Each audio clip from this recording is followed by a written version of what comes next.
that's a very simplistic conclusion, possible. It is a possibility, but not necessarily so.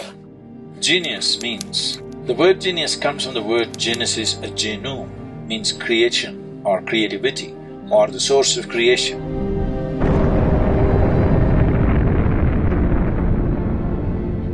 So, a genius means somehow he touched the source of creation, unknowingly or knowingly. Either you can become consciously move towards being a genius or unconsciously a genius. When I say unconsciously becoming a genius, you can say a Beethoven.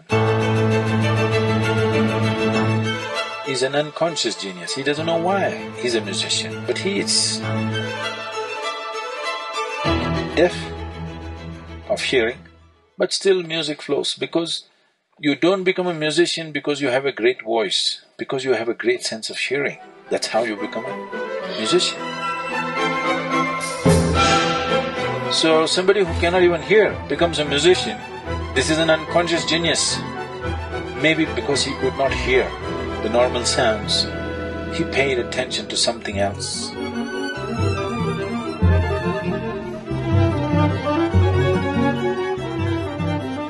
You have heard yogis speaking about how if you become meditative, first you will hear a bell, then you will hear a harp, then you will hear some other music. You heard these stories? Yeah.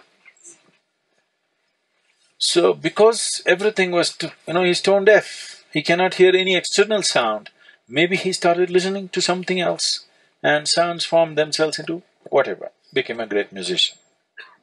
So this is an unconscious genius, probably. We cannot make the judgment, probably. But you never know, maybe he was conscious. Because he's in Europe, he could never talk those things. So maybe he only spilled out the music and never managed to speak because it's not allowed to be spoken in a particular society. If he was in India, he could blabber whatever he wanted, because a safety net. No, it's very important.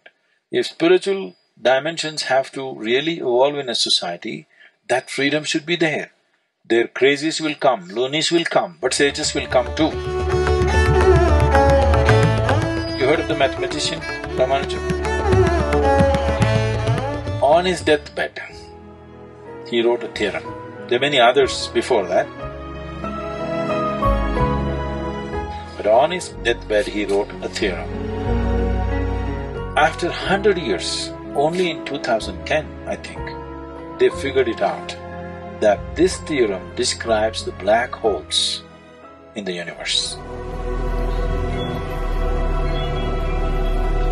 100 years ago, even the concept of black hole did not exist in the scientific community. But he made a mathematical calculation for the black hole, describing black hole through mathematics. Because unless any theory that you make, unless you have a mathematical backbone, that theory is discarded. But now he did not have a theory, he just made a mathematical backbone. And he said, I don't know what this is, my Devi gave it to me.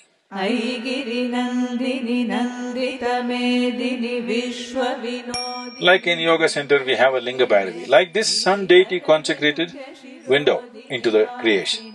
So all these deities are actually doorways into the limitless possibility. If you know how to open the doorway, this becomes a limitless possibility. For him, it all became mathematics. For somebody it might have become music, for somebody else it becomes something else. Or if you are consciously approaching it, you can make it what you wish. Whatever you wish, you can make out of it. Unconsciously, if you get there, it may become one dimension of the universe. So mathematics did not get invented in your classroom. Do not curse your math teacher. It is the nature of the universe.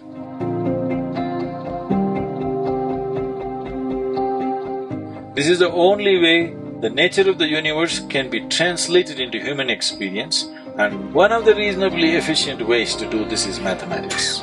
Words would be total waste. The only efficient way to do it is to imbibe the universe as a part of yourself. That's what yoga means. Yoga means it's become one. Everything is in union.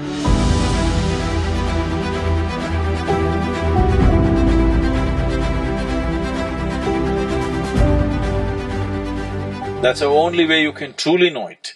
Mathematics is a reasonably good way to interpret it. So, a genius might have happened due to many reasons, but it is not necessarily that in his previous life Ramanujam was a mathematician, or Beethoven was a musician, not necessary. There might have been something else. Definitely they were something of some consequence, okay? Definitely they were of some evolution of state within themselves. That might have manifested as music or math or something else in this life, but it is not necessary that they must have been musicians or mathematicians. It is just that somehow they opened a window or a door. Because of that, one dimension of life became simply apparent for them.